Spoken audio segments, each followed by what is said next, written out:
Estamos en comunicación con Fernando Costanje, él es docente en la materia optativa Comunicación, Educación y Derechos Humanos en contextos de encierro, allí en la Facultad de Filosofía y Letras de la UNT.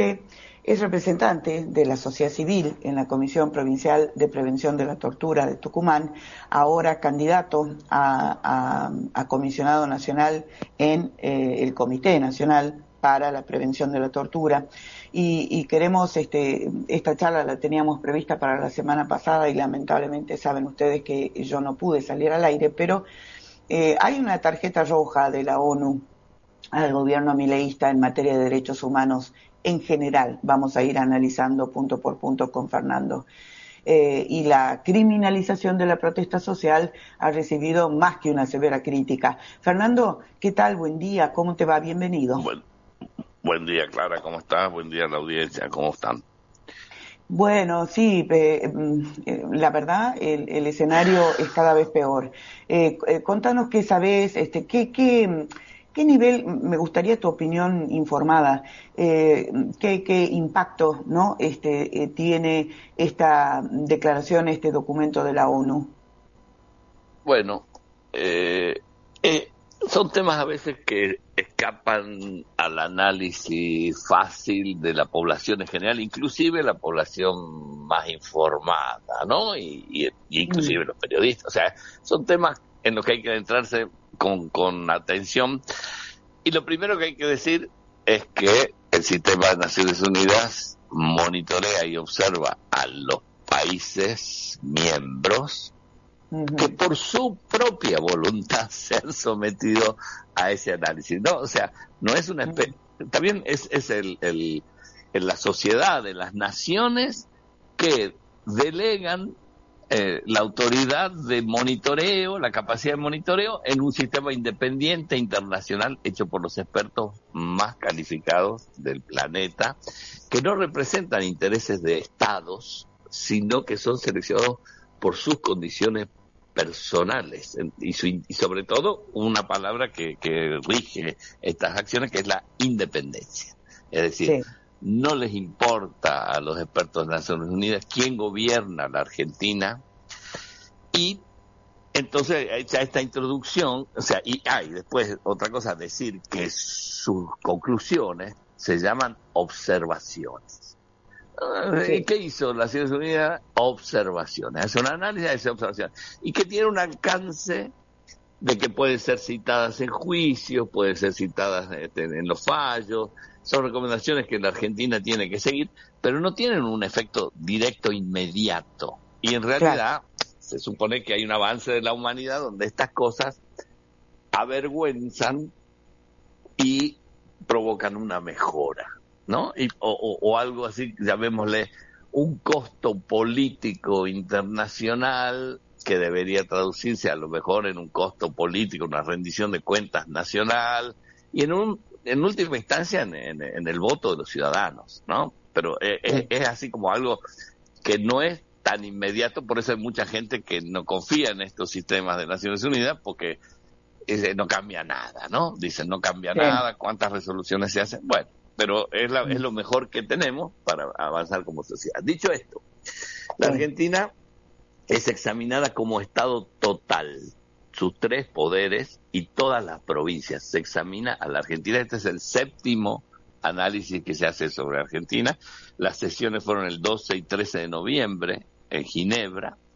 Viaja a Ginebra una delegación del Estado argentino, en este caso encabezada por el que era el secretario de Derechos Humanos, Alberto Baños, que acaba de renunciar hace poco, y viaja a una comisión del Comité Nacional de Prevención de la Tortura y la Procuración Penitenciaria, y pueden viajar ONGs que además emitieron sus informes sombra, que se llama, a paralelos a los informes oficiales. Entonces, los expertos tienen en su poder mucha información del Estado, de las organizaciones sociales, de organismos especializados en prevención de la tortura, medios de prensa, etcétera, etcétera. Y con eso tienen estas audiencias que tuvieron el 12 y 13, donde le dicen al Estado argentino, mire, hemos recibido información sobre que hay un uso desmedido de la fuerza en las protestas públicas. Y el Estado responde, ¿no? Entonces le preguntan, el Estado responde. En este caso las audiencias fueron bastante fuera de lo diplomático, no diría violentas, pero sí, digámoslo, desubicado de parte del gobierno argentino, de no entender en qué lugar está y pensar de que están analizando su gobierno. Entonces, sí, mucho de decirle a los... se defendían diciéndole a los expertos de Naciones Unidas, nosotros llegamos al gobierno en una situación así y asá, eso es del gobierno anterior, eso no. Bueno, cosas que a Naciones Unidas no le interesan. Uno tiene que responder como continuidad del Estado y de los tres poderes. Y entonces lo que más le reclamaron es, bueno, muy visiblemente el uso de la fuerza de medida en el caso de la protesta pública, ¿no? Sí. Ahí hay un reproche de Naciones Unidas muy fuerte hacia y muy explícito hacia que el protocolo llamado antipiquetes no guarda criterios de necesidad, proporcionalidad y precaución, principios que anteceden a cualquier uso de la fuerza.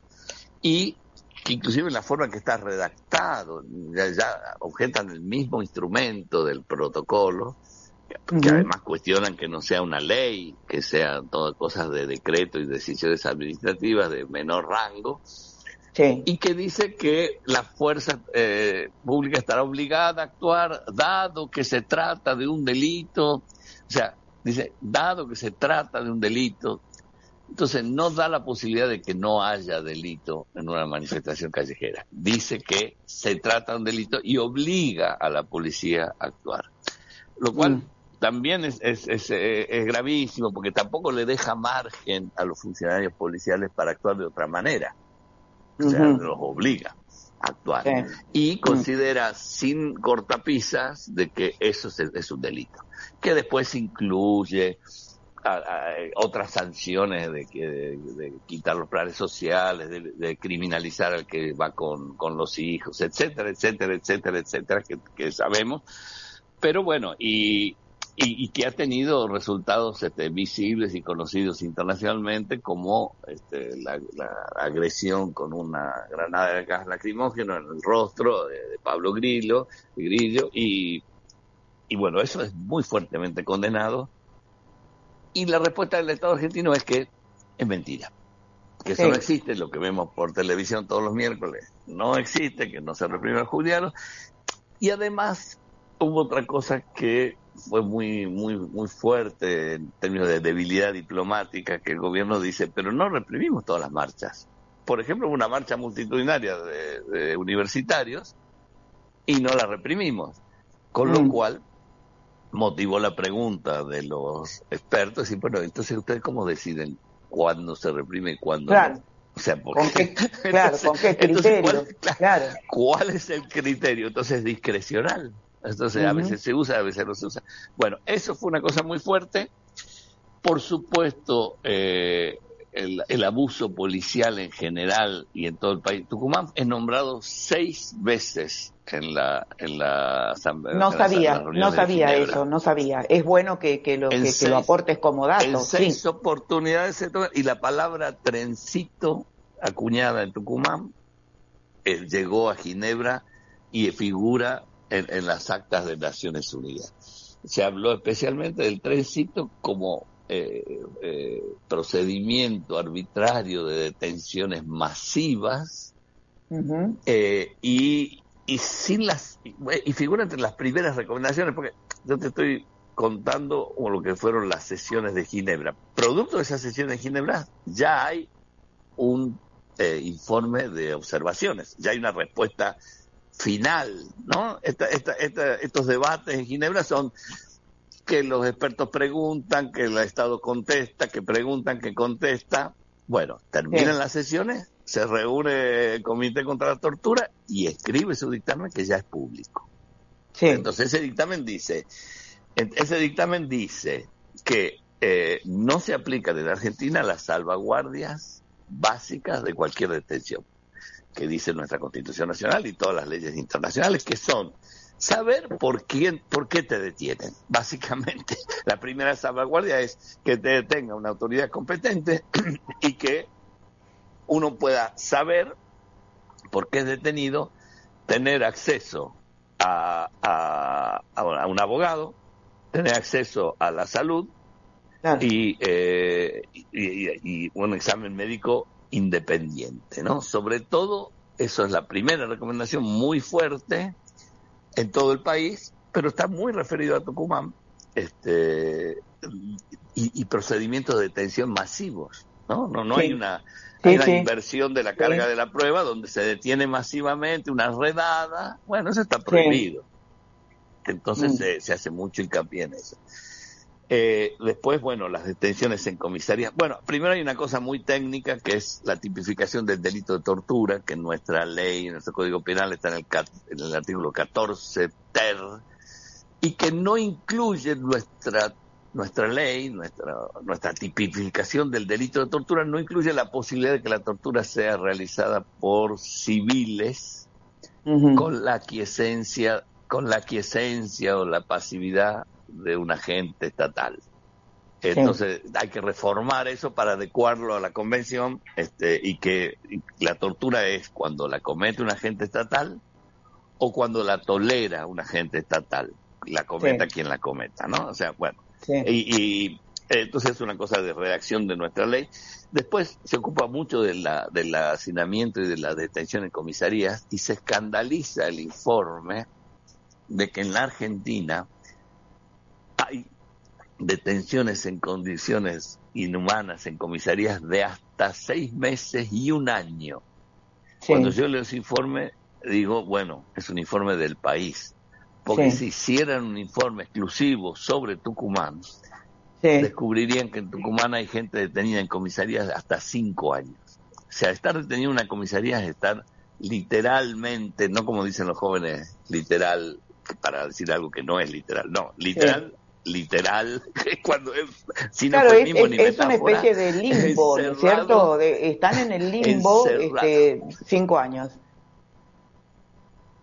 Pero eso con conocimiento de las autoridades judiciales, eso es lo muy peligroso y preocupante de Tucumán, es la connivencia judicial con la tortura, no se puede decir de otra manera, porque a sabiendas se mantiene y se insiste en aumentar las tasas de encarcelamiento, y por más que se hayan inaugurado penales nuevos, no se descomprime, las comisarías siguen llenas de gente en condiciones de serio, encerradas en una jaula 24 horas y durante años. Pero además, acá me voy un poquito del informe de la CAT porque quiero decirte otra cosa, que no sé si es de Estado público. Ha fallecido una mujer presa en Delfingallo el viernes. No lo sabía, yo no lo sabía. Por abandono, Graciela Parientes, viene a cuento de el uso de la prisión como única herramienta de intentar resolver conflictos, algunos graves, ¿no? Algunos graves e irreparables. El caso de esta mujer es un caso donde se juntan todas las falencias del sistema penal. Es una mujer pobre que tenía un trabajo en negro de cuidado. Cuidaba a una criatura que se ahogó en un accidente o negligencia cuando estaba bajo su responsabilidad. Me acuerdo del caso, Una situación terriblemente trágica, irreparable para la familia, irreparable el dolor para la familia. Pero si hubiera sido que le ocurrió a los padres, es un accidente, y como le ocurrió a la niñera, es un abandono de persona, negligencia, y fue condenada en un juicio abreviado a 6 años de prisión, lo cual no repara nada. No repara la muerte del niño, lamentable y dolorosísima, y le agrega dolor al dolor, ¿no? El dolor sobre otro cuerpo. Bueno, esta mujer pasó 1 año presa y murió el viernes gritando porque le dolía el pecho desde la tarde hasta la noche en que murió en la celda, y nadie le abría la celda, ni la llevaban al médico, ni hay médico, ni hay enfermera, Qué ni hay horror, qué horror. camilla. Dios mío. Fue arrastrada en una sábana y llevada muerta al hospital.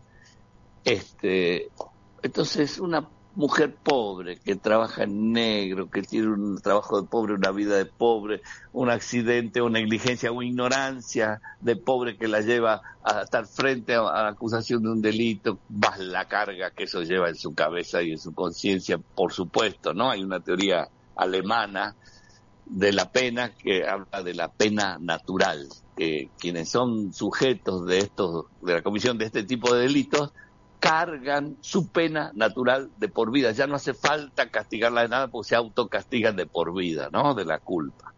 Bueno, entonces, vida de pobre, delito de pobre, justicia de pobre, abogado de pobre, cárcel de pobre, muerte de pobre, velorio de pobre, investigación sobre su muerte de pobre, no va a llegar a nada.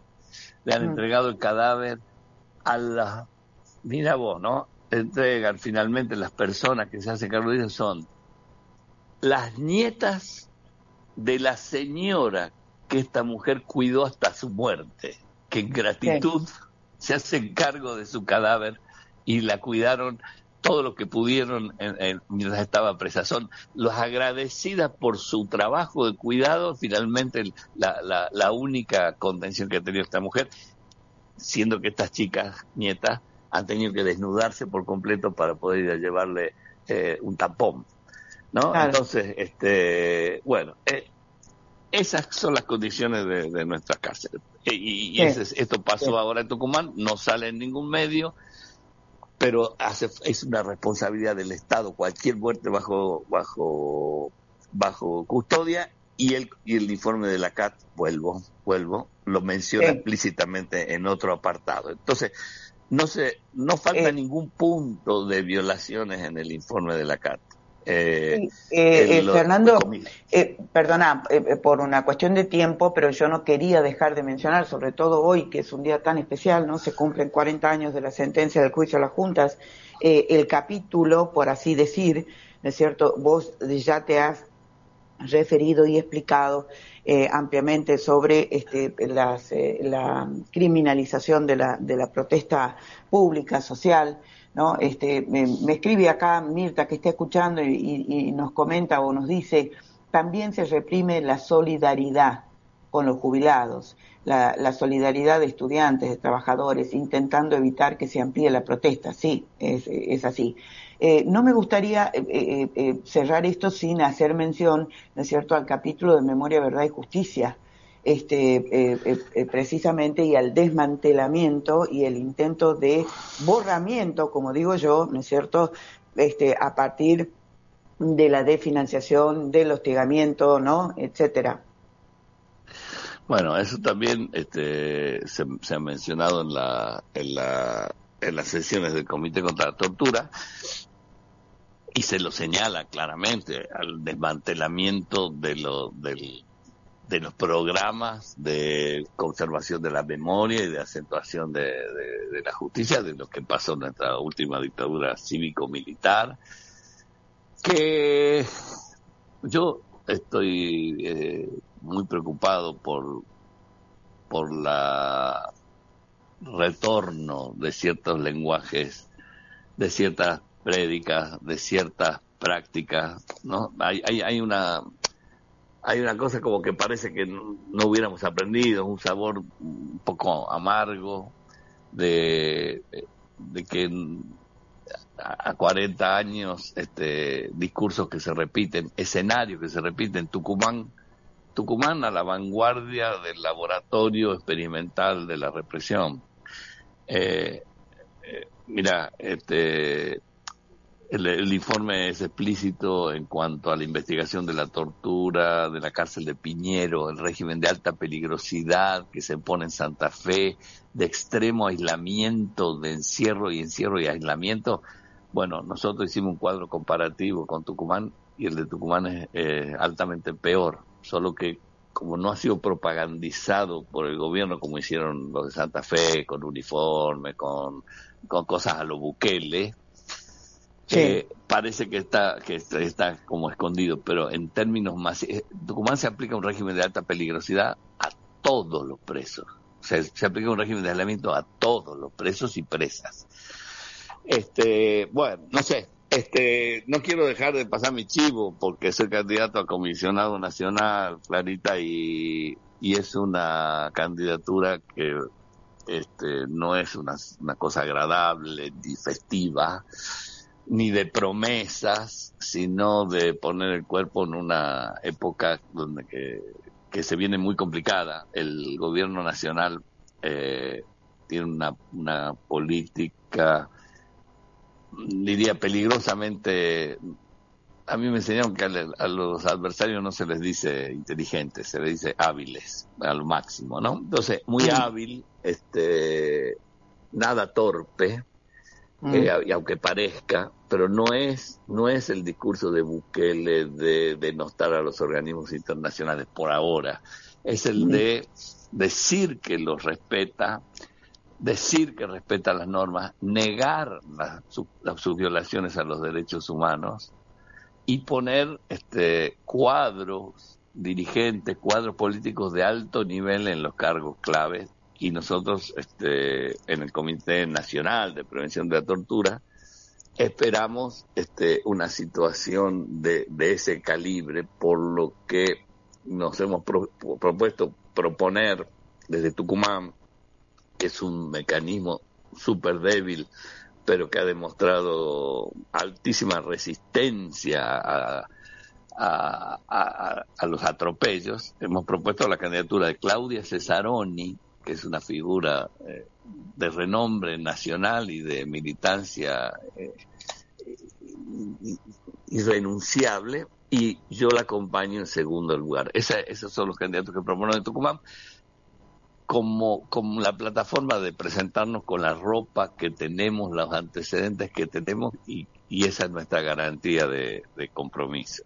Se eligen dos lugares por las provincias el día 16 de diciembre. Quiero Fernando, compartir con la audiencia, bueno, difícilmente quienes nos escuchan en forma habitual lo desconozcan, pero cumplo con un deber casi te diría informativo.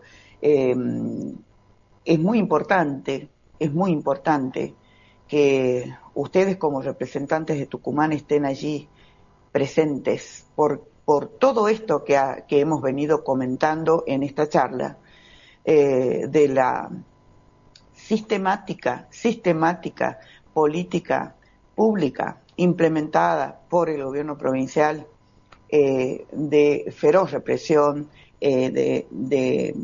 hemos hablado de los trencitos, no voy a señalar de nuevo. Entonces, muy importante, así como en el año 75, durante el operativo de Independencia, Tucumán fue efectivamente laboratorio, ¿no es cierto?, para las atrocidades del terrorismo de Estado de un año después, lo mismo está haciendo ahora.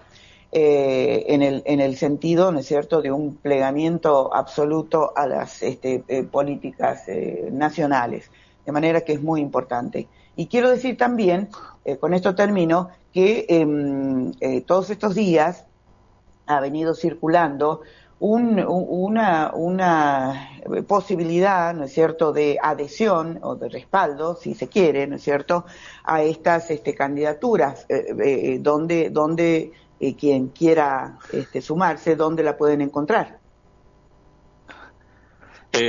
Bueno, no sé. En mi estado,